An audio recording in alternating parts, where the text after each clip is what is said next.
మీరు ఎన్నన్నా చెప్పుండ్రబ్బా, కేసీఆర్ సార్ అంటే కేసీఆర్ సారేనబ్బా.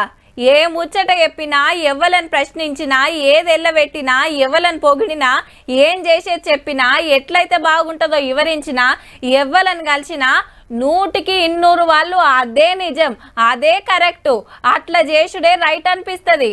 అయితే 5 రాష్ట్రాల ఎలక్షన్ల రిజల్ట్ వచ్చినాక వాటితోటి ఏం సంబంధం లేని మన సార్ గురించి ఓ చర్చ నడుస్తుందిలా.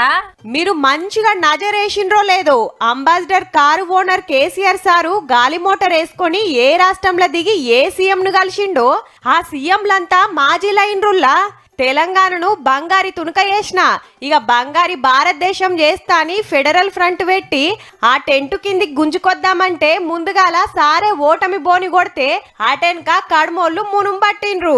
బెంగాల్ సీఎం మమతమ్మ మద్దతు కోసం కలకత్తా పోతే మేడం కథ ఉత్తదాయే. తమిళ సీఎం స్టాలిన్ సార్ ను కలిసి స్ట్రాంగ్ అయిదామంటే డిఎంకే డీలావడే. కేరళ సీఎం విజయన్ సార్ కు మళ్ళా విజయం దక్కకవాయే. ఇక నిరుడు ఢిల్లీ ఎలక్షన్ లా చీపురు పార్టీ చిత్తయింది. మహారాష్ట్ర శివసేన చీలి ఉద్ధవ్ ఠాక్రే సీఎం సీటు జినిగింది.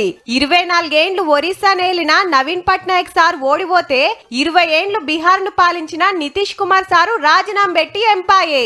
ఇక ఆంధ్ర సీఎం జగన్ సార్ తోటి అత్కం పత్కం అల్లం బెల్లం తిరిగితే 151 సీట్లకెంచి క్రికెట్ టీం లెక్క 11 సీట్లకు వచ్చిండు పవర్ పోయి. కర్ణాటక సీఎం కుమారస్వామి సార్ ఇప్పుడు సెంటర్ మంత్రి.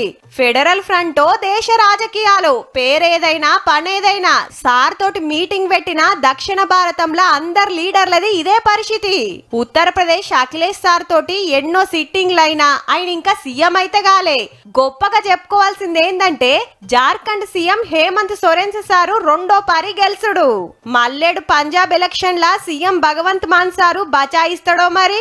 అట్లాని కేసీఆర్ సారు గులాబీ గుర్తులిచ్చినందుకే, శాలువ గప్పినందుకే, మీటింగ్ పెట్టినందుకే ఓడిపోయినరని కాదు.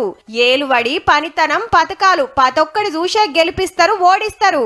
కాకుంటే మన సారు కలిసిన వాళ్ళంతా మాజీలైనరనే ముచ్చట మస్తు గిరికలు కొడుతున్నందుకు తీన్మార్లకు పట్టుకొచ్చినామన్నట్టు గంతే.